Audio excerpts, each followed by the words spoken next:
Eight पे commission, कर्मचारियों को लोकसभा से पहले मिलेगी खुशखबरी। एट वेतन आयोग को लेकर होगी बड़ी घोषणा, देखे लागू होने के बाद कितना बढ़ेगा डीए। 1 करोड़ से अधिक केंद्र सरकार के कर्मचारियों और पेंशनभोगियों को जुलाई से डीए में 4% की बढ़ोतरी दी गई है। अखिल भारतीय रक्षा कर्मचारी महासंघ के महासचिव CK श्रीकुमार का कहना है कि कर्मियों के लिए डीए की दर अब 46% तक पहुंच गई है। केंद्र सरकार ने अपने कर्मियों के महंगाई भत्ते में 4% की बढ़ोतरी कर दी है।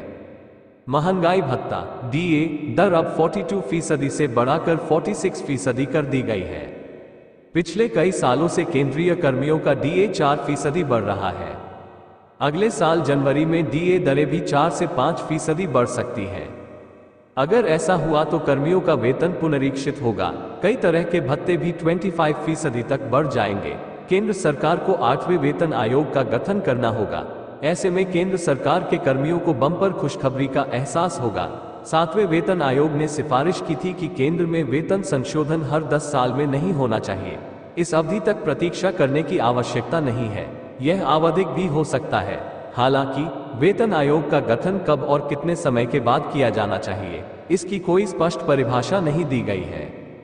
1 करोड़ से अधिक केंद्र सरकार के कर्मचारियों और पेंशनभोगियों को जुलाई से डीए में 4% की बढ़ोतरी दी गई है। अखिल भारतीय रक्षा कर्मचारी महासंघ AIDEF के महासचिव CK श्रीकुमार का कहना है कि कर्मियों के लिए डीए की दर अब 46% तक पहुंच गई है।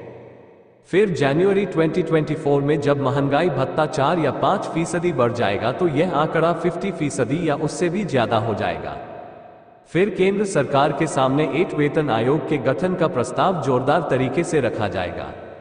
जनवरी 2023 में अखिल भारतीय उपभोक्ता मूल्य सूचकांक CPIIW 132.8 पर था। फरवरी में 132.7, मार्च में 133.3, अप्रैल में 134.2, मई में 134.7, जून में CPIIW बढ़कर 136.4 पर पहुंच गया।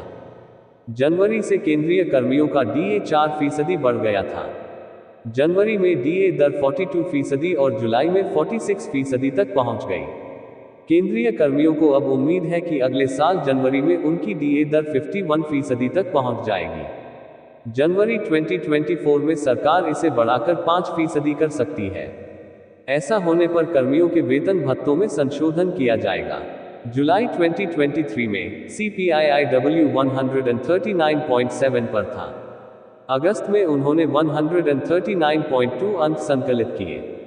सितंबर, अक्टूबर, नवंबर और दिसंबर में CPIIW 140.2 पर रह सकता है।